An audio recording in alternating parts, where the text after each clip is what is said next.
आज पवित्र पौष पूर्णिमा अवसर में श्रीमंदिर में महाप्रभु पुष्याभिषेक नीति अनुष्ठित हो। रत्नसिंहासन में श्रीजीव माने राजराजेश्वर व सुनाबेश विभूषित हेबे।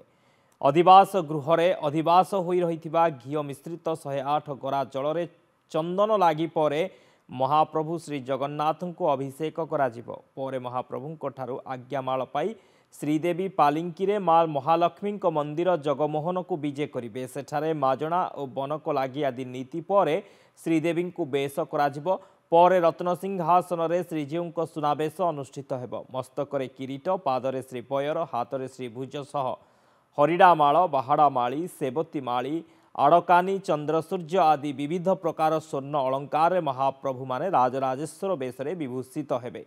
महाप्रभु दुर्लभ बेश दर्शन कले कोटि जन्मर पुण्य मिले बोली विश्वास रही।